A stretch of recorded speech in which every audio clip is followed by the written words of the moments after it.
প্রিয় ছাত্রছাত্রী ভাই এবং বোনেরা, আজ বেশ কয়েকদিন পর আমি তোমাদের ক্লাস নিতে এসেছি। আশা করি তোমরা ভালো আছো।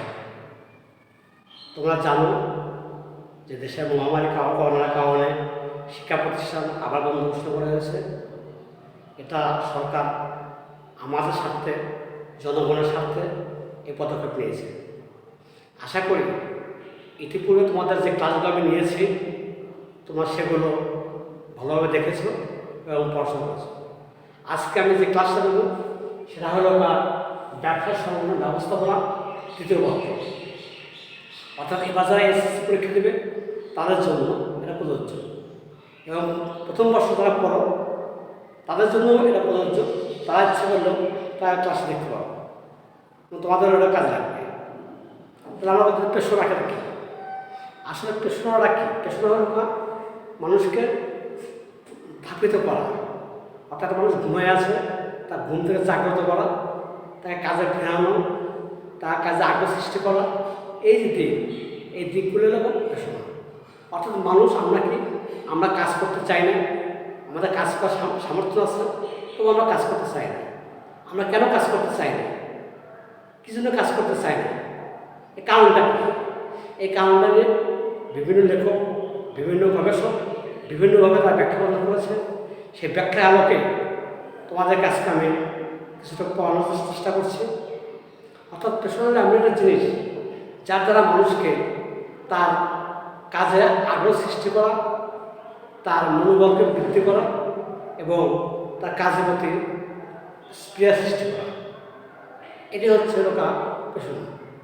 একটি 4-5 লাখের পত্রিকা দেখলাম জাপানে লোকজন এত পরিমাণে কাজ করে যে কাজ করতে করতে তারা সংসারের সমস্ত কিছু ভুলে যায়। এই কারণে জাপান সরকারটা চিন্তা ভাবনা করছে যে কাজের পরিস্থিতি 4 দিন আমরা নাই কিনা, তাহলে তারা কোথায় আর আমরা কোথায়? আমরা কাজটাকে ফাঁকি দিচ্ছি আর তারা কাজটাকে এমন কাজ করতেছে যে 7 দিনের কাজ তারা 4 দিনে করে ফেলাচ্ছে, এবং সরকার বাধ্য হয় কর্মদিবস 4 দিন করার চিন্তা ভাবনা করছে। আমাদের সরকার আমাদের সপ্তাহে 2 দিন ছুটি দিয়েছে। কেন দিয়েছে? যাতে আমরা একটা দিনের কাজ আমরা 5 দিনে শেষ করতে পারি। যাই হোক, পেশনা, তাহলে পেশনা মানুষের অভাব আছে, অভাব থাকবে। পৃথিবীতে কেউ কোনো সম্পূর্ণ না, এবং কোনো প্রতিষ্ঠান, কোনো বাবা মা তার সন্তানকে পূর্ণ চাহিদা পূরণ করতে পারে না। আমাদের দেখি তো সৌদি বাদশাহ, সেও নিশ্চয় তার ছেলে মেয়েদের পূর্ণ চাহিদা পূরণ করতে পারে না। আমাদের সরকার আমাদের পূর্ণ চাহিদা পূরণ করতে পারে না। এমনকি উন্নত রাষ্ট্র তার পূর্ণ চাহিদা পূরণ করতে পারে না। তারপরেও আমাদের মৌলিক চাহিদাগুলো আছে: অন্ন, বস্ত্র, বাসস্থান, চিকিৎসা, খাদ্য। এই কয়েকটা জিনিস আমাদেরকে দেখতে হবে। তাহলে আমাদের খেয়াল রাখছি শ্রমিকদের প্রতি, যে শ্রমিকরা কেন কাজ করে না, একটা শ্রমিক কেন কাজ করে না, একজন ব্যবস্থাপক কেন কাজ করে না।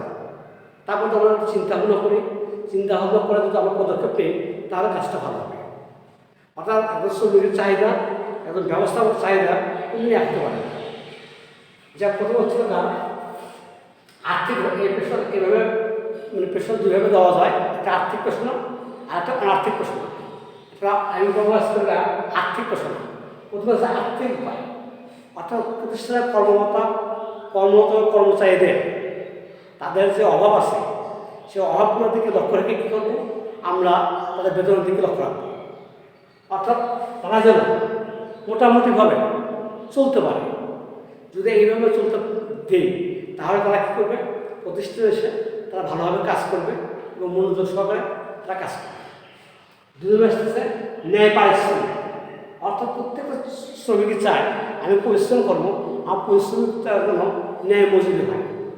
আমি সারাদিন পরিশ্রম করলাম, আমাকে 200 টাকা দেবে কি 100 টাকা দেবে, মাসে আমার 5,000 টাকা দেবে।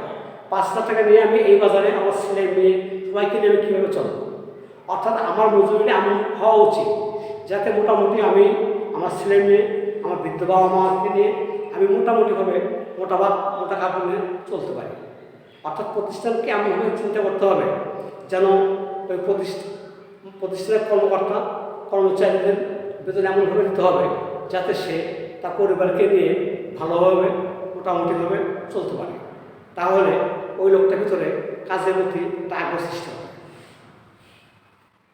তা বোনাসটাকে এই যে আমাদের বছর দুটো পর্ব আসে, এটা হলো কোরবানি আর রোজারি। আমরা যে বেতন পাই এই বেতনগুলো আমাদের কী হয়, প্রতি মাসে আমাদের শেষ হয়ে যায়, আমাদের কাছে কিছুই থাকে না।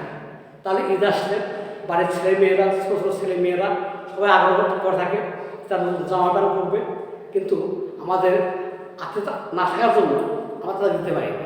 এই জন্য সরকার কী করে, সরকার প্রতি বছর আমাদেরকে কী করে, একটা বোনাস দেয়, দুটো বোনাস দেয়। এখন 3টে করেছে, পয়লা বৈশাখ একটা আছে। এই বোনাসগুলো দেওয়ার উদ্দেশ্যে যে আমরা বাড়তি যে টাকাটা পেলাম এই টাকাটা দিয়ে যেন আমরা ঈদের সময় আমাদের ছেলে মেয়েদেরকে কাপড় চুপড় কিনে দিতে পারি বা ময়া মশলা মাংস টাংস কিনতে পারি। এই জন্য আমাদেরকে সরকার কী করতেছে, আমাদেরকে বোনাস দিচ্ছে। এবং বোনাসটা পাওয়ার পরে আমাদের মোটামুটিভাবে কিছু চাহিদা পূর্ণ হচ্ছে।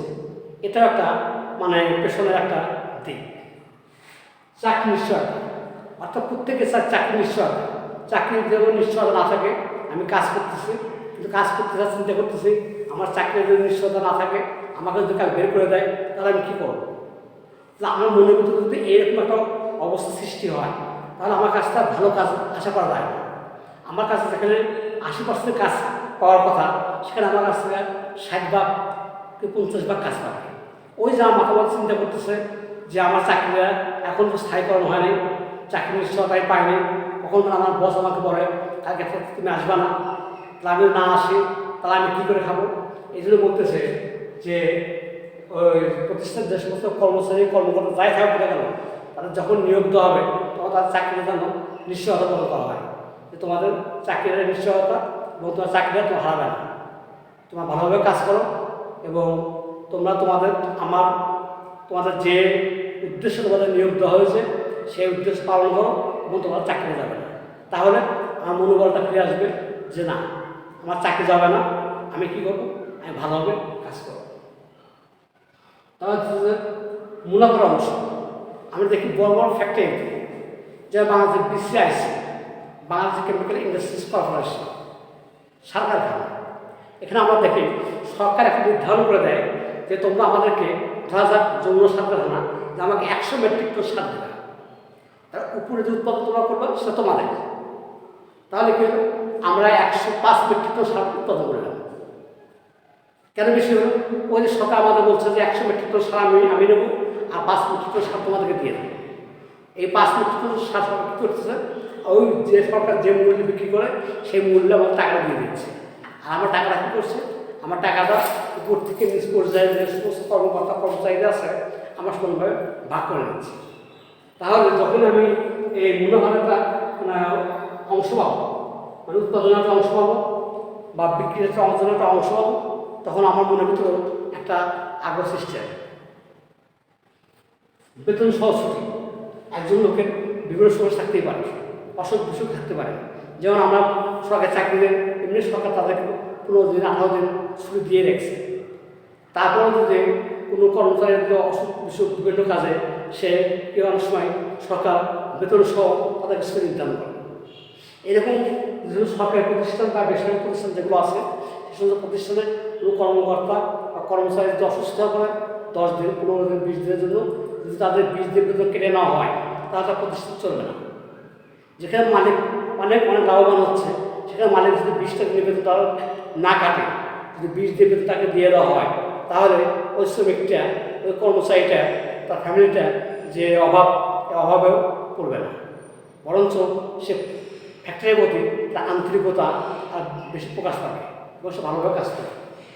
চিকিৎসা সুবিধা, অর্থাৎ ফ্যাক্টরিতে চিকিৎসা সুবিধা থাকতে হবে, ছোটোখাটো চিকিৎসার জন্য চিকিৎসা সুবিধা থাকতে হবে, যাতায়াতের সুবিধা, অর্থাৎ ফ্যাক্টরিতে যাতায়াতের জন্য কিছু বাস থাকলেও এই বাসগুলোতে কী হবে, শ্রমিকদের নেওয়ার জন্য এই বাসগুলো নিয়ে আসে এবং মাসিক তাদের কাছ থেকে একটা সামান্য বেতন কেটে নিল, তাহলে শ্রমিকরা আরামে ফ্যাক্টরি আসতে পারবে এবং যেতে পারবে, এতে তার শ্রমবল নষ্ট কম হবে।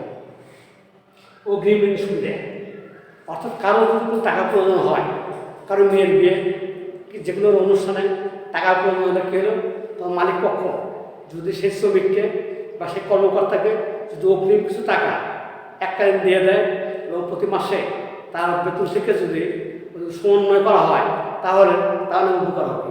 এই জন্য বলা হচ্ছে যে শ্রমিকদেরকে অগ্রিম বেতন প্রদান করা হবে, ঋণ প্রদান করা হবে এবং প্রতি মাসে মাসে বেতনটা কেড়ে নিয়ে দেওয়া হবে। শিক্ষার পদোন্নতি পদোন্নতি মানুষের একটা মৌলিক অধিকার। অর্থাৎ একটা মানুষ সবসময় একই চেয়ারে হয়ে থাকতে চায়, সবসময় সে চায় তার পদোন্নতি হোক। অর্থাৎ পদোন্নতিতে এমনভাবে হওয়া উচিত যোগ্যতা মাপকাঠিতে, অর্থাৎ এখানে স্বজনপ্রীতি না। তার যোগ্যতা মাপকাঠির ভিতরে যে পদোন্নতি পাবে সে তার কাজের ভিতরে বেড়ে যাবে এবং সে ভালো কাজ করবে। শেষ আছে পুরস্কার, অর্থাৎ পুরস্কারটা মানুষ বড় কিছু না, পুরস্কার আমি যাই দিলাম অর্থাৎ তার কাজের স্বীকৃতি, তার কাজের স্বীকৃতির জন্য তাকে একটা পুরস্কার দিলাম। এই পুরস্কার দেওয়ার অর্থই হলো তার কাজের গতি বৃদ্ধি পাওয়া এবং 100 জনের ভিতর থেকে 5 জনের পুরস্কার দিলাম আর 95 জন পুরস্কার পেল না, 95 জন লোকের ভিতরেও তাদের একটা লক্ষ্য আসবে যে আগামীতে আমি ভালো কাজ করে আমি যাতে পুরস্কারটা পাই।